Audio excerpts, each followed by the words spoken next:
Hello everyone, मेरा नाम है अमित। आप देख रहे हैं डेली ऑटो लाइफ। अभी रिसेंटली क्या हुआ, एक इंसान ने गाड़ी खरीदी। गाड़ी खरीदवाते ही उनको लगा कि अब मेरे को इसको अलॉय व्हील्स चेंज करने हैं, न्यू लुक उनको देनी थी। एक्चुअली हम सबको रहता है कुछ ना कुछ कराने के लिए। गए और उन्होंने 1,25,000 रुपये में वो अलॉय व्हील्स चारों चेंज करा लिए। कुछ टाइम के बाद उनको लगा ये इतना वर्थ नहीं है। गाड़ी की हैंडलिंग एक्चुअली बेकार हो गई है, गाड़ी के सस्पेंशन में वो मज़ा नहीं है, गाड़ी चलाने में वो मज़ा नहीं आ रहा है।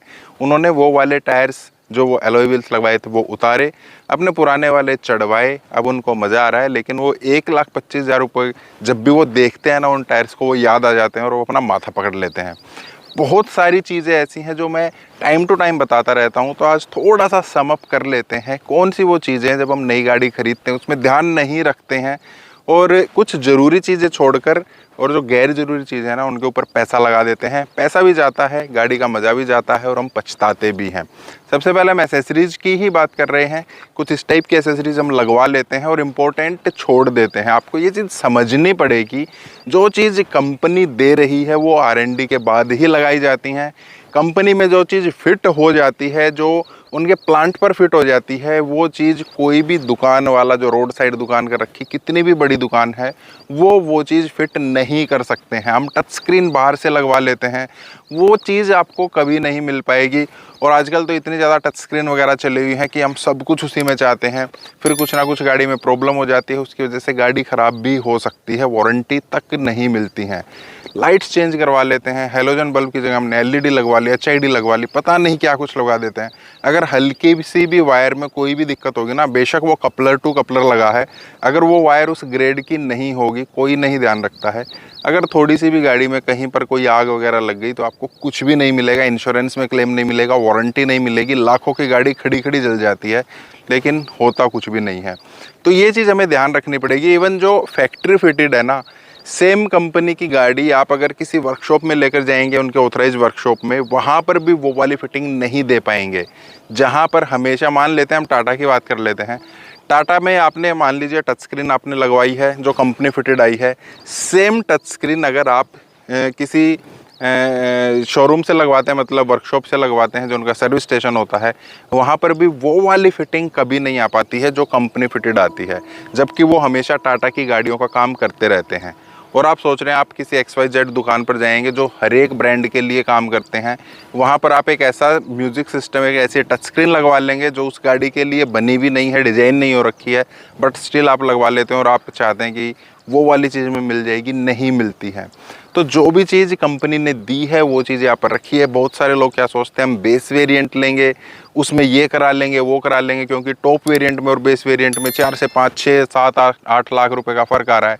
हम तो 1 लाख रुपए में ये काम करा लेंगे, हमारे पैसे बच जाएंगे।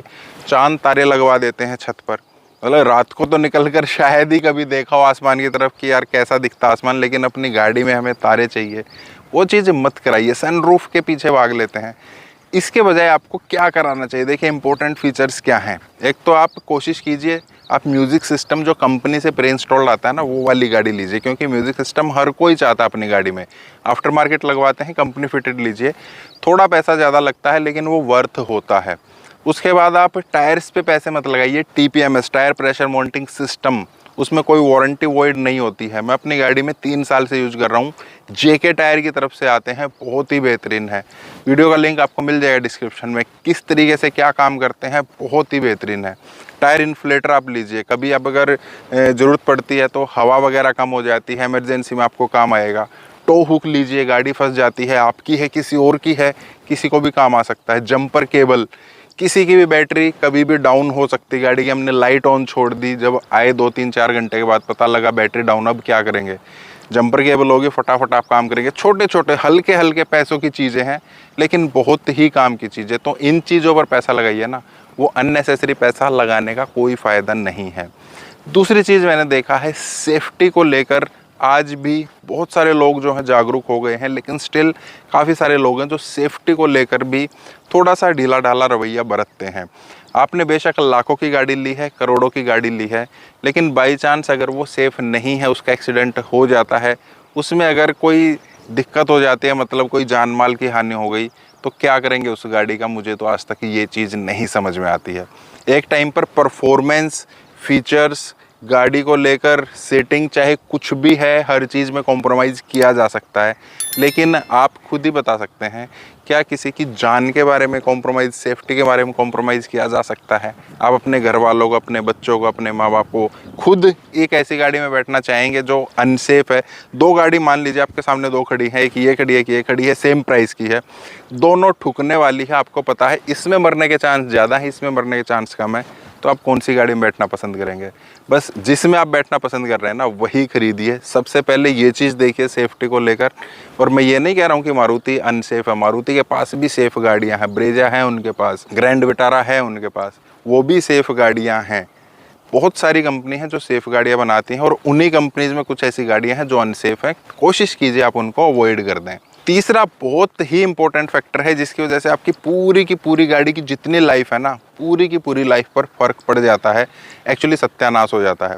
Running in period. हम पहले मानते थे, बोलते थे पुराने टाइम पर जब गाड़ी आती थी कि गाड़ी को, इंजन को थोड़ा रवा होने देते हैं, हमने सुना होगा। आजकल वो टर्म जो है ना वो ख़त्म हो गई है, कोई नहीं उस चीज़ को सुनता है। लेकिन अगर ध्यान से आप बुकलेट को पढ़ेंगे, उसमें लिखा होता है रनिंग इन पीरियड। हर एक गाड़ी का, हर एक इंजन का, हर एक कंपनी के लिए अलग अलग सिस्टम होता है। कुछ कंपनीज बोलती हैं 960 किलोमीटर आपको चलना है, कुछ बोलती हैं 1500 किलोमीटर चलना है। मैं आपको बोलता हूँ आप एक ही चीज़ पकड़ के चलिए, पहले 2000 किलोमीटर आपको हाई आरपीएम पर नहीं चलाना है, बहुत ज़्यादा स्पीड में नहीं चलाना है, अचानक से ब्रेकिंग नहीं करनी है, एकदम से गाड़ी को उठाना नहीं है। आप नॉर्मल स्पीड में और कॉन्स्टेंटली लंबे टाइम तक अगर आप नॉर्मल चल रहे हैं, 70 80 90 तक चल रहे हैं, तो कॉन्स्टेंटली 80 90 पर ही मत चलते रहिए। गाड़ी की स्पीड को थोड़ा कम कीजिए, कभी थोड़ा ज़्यादा कीजिए। इंजन रवा होना जिसको बोलते हैं वो ज़रूरी है। होता क्या है, जब भी हमारे नए इंजन आते हैं उसमें बहुत सारे पार्ट्स होते हैं, बिल्कुल नए होते हैं, वो चलेंगे, थोड़ा सा घिसने के बाद वो सेटल होते हैं।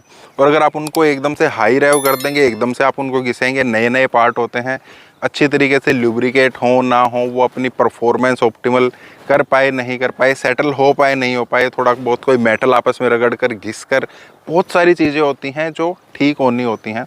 तो आप अगर उनको स्लो रखेंगे तो धीरे धीरे वो एडजस्ट होती चली जाएंगी, इंजन की लाइफ बढ़ती है, माइलेज बढ़ती है। अगर आप अचानक से भगा देंगे, कहीं ना कहीं वियर एंड टियर ज़्यादा हो जाएगा, कहीं से पार्ट ज़्यादा घिस सकता है, कहीं से पार्ट कम घिस सकता है, उसके बाद इंजन की लाइफ भी कम हो जाएगी, आपको माइलेज भी हमेशा के लिए डाउन हो जाएगी। हम बोलते रहते हैं यार उसकी गाड़ी की या कंपनी तो ये क्लेम कर रही है, हमें यही मिल रही है।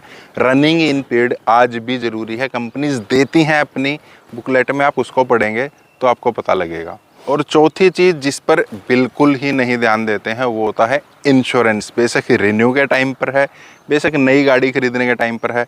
बहुत बार मैंने बोला है, आपको वीडियोस मिल जाएंगी, आप पूरी देख डालिए। थोड़ा सा मैं आपको बता देता हूँ गलती हम क्या करते हैं। हमने गाड़ी ली, फिर वो बोलते हैं हम आपका इंश्योरेंस कर रहे हैं, आपके पास ओटीपी आएगा, ओटीपी दे दीजिए, और आपने करा लिया है।